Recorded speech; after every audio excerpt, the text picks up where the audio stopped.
हिमाचल में भ्रष्टाचारी प्रधान नहीं लड़ सकेंगे पंचायत चुनाव, विधानसभा में संशोधन विधेयक पारित। नकल कराने वाले अधिकारी कर्मचारी को 1 करोड़ पेनल्टी। समय पर होंगे पंचायत चुनाव, बोले सीएम सुक्खू। हिमाचल प्रदेश की पंचायतों में भ्रष्टाचार में संलिप्त जनप्रतिनिधि अब दोबारा चुनाव नहीं लड़ सकेंगे। राज्य सरकार ने मंगलवार को विधानसभा के मॉनसून सत्र में हिमाचल प्रदेश पंचायती राज संशोधन विधेयक 2025 को चर्चा के बाद पारित कर दिया है। इसके बाद भ्रष्टाचार में संलिप्त पंचायत प्रधान व दूसरे प्रतिनिधि चुनाव लड़ने के लिए अयोग्य घोषित हो जाएंगे। मुख्यमंत्री सुखविंदर सिंह सुक्खू ने कहा है कि जो प्रधान दोषी पाया जाता है उसे पंचायत चुनाव लड़ने का हक नहीं होना चाहिए। इसका प्रावधान नियमों में कर दिया गया है। जो प्रधान पंचायत में ठेकेदारी करेगा या अपने परिवार के सदस्यों को ठेका देता है, ऐसे व्यक्ति के खिलाफ यदि कोई शिकायत मिलती है और जांच में आरोप सही पाए गए हैं तो ऐसे व्यक्ति चुनाव नहीं लड़ सकेंगे। सीएम ने कहा, पंचायत चुनाव समय पर ही होंगे। पंचायत इलेक्शनों को पोस्ट करने का कोई इरादा नहीं है। पेपर लीक कराने वाले अधिकारी कर्मचारी को 1 करोड़ जुर्माना। प्रदेश में भर्ती परीक्षाओं में नकल कराने पर 3 से 5 साल तक की सजा होगी। सजा के साथ 10 लाख रुपए तक का जुर्माना भी लगेगा। विधानसभा में मुख्यमंत्री सुखविंदर सिंह सुक्खू द्वारा प्रस्तुत हिमाचल प्रदेश लोक परीक्षा अनुचित साधन निवारण विधेयक 2025 चर्चा के बाद आज पास हो गया है।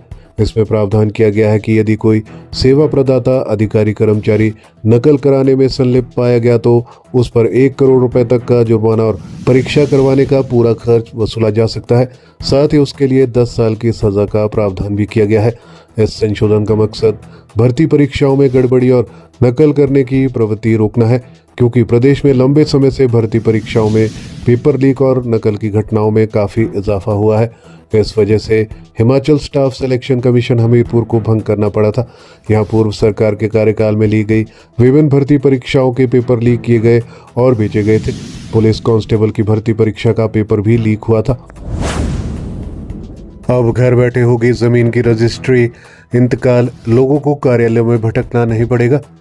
विधानसभा में राजस्व मंत्री जगत सिंह नेगी की अनुपस्थिति में शिक्षा मंत्री रोहित ठाकुर ने हिमाचल प्रदेश रजिस्ट्रीकरण संशोधन सदन में पेश किया। इसे सर्वसम्मति से पारित किया गया है। इसका फायदा ये होगा कि अब हिमाचल में लोग घर बैठे जमीन की रजिस्ट्री और इंतकाल कर सकेंगे।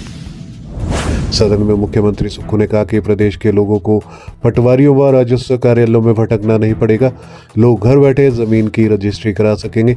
इंतकाल भी घर बैठे होगा। माई डीड से पंजीकरण की सुविधा दी गई है। अगर इंटरनेट बाधित होता है तो इसे लेकर सैटेलाइट सेवाओं की मदद भी ली जाएगी। रजिस्ट्रीकरण ऑनलाइन और पेपरलेस होगा। इसमें डिजिटल हस्ताक्षर के उपयोग और वीडियो कॉन्फ्रेंसिंग से भी काम को सुनिश्चित किया जा सकेगा। राजस्व बढ़ाने के लिए कराधान संशोधन विधेयक पारित।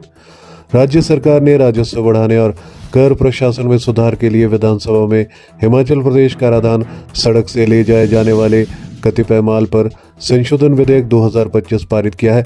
ये विधेयक वर्ष 1999 के मूल अधिनियम में संशोधन पर आधारित है। मुख्य अधिनियम में धारा 11A जोड़ी गई है। इसके तहत सरकार को कर, जुर्माना और ब्याज सहित लंबित बकाया के निपटान के लिए विशेष योजना अधिसूचित करने का अधिकार मिलेगा। दावा किया गया है कि इससे विवादों का समाधान होगा और मुकदमेबाजी या प्रशासनिक बाधाओं में फंसे बकाया की वसूली में तेजी आएगी। विधानसभा में मुख्यमंत्री सुखविंदर सिंह सुक्खू ने कहा कि अब तक सरकार हर साल कुछ वस्तुओं पर कर बढ़ाती थी, लेकिन इस संशोधन से एक मुश्त कर दर में 50% से अधिक बढ़ोतरी की जा सकेगी। उन्होंने स्पष्ट किया है कि सरकार कोई भी जन विरोधी फैसला नहीं लेगी और उपभोक्ताओं को नुकसान नहीं होगा।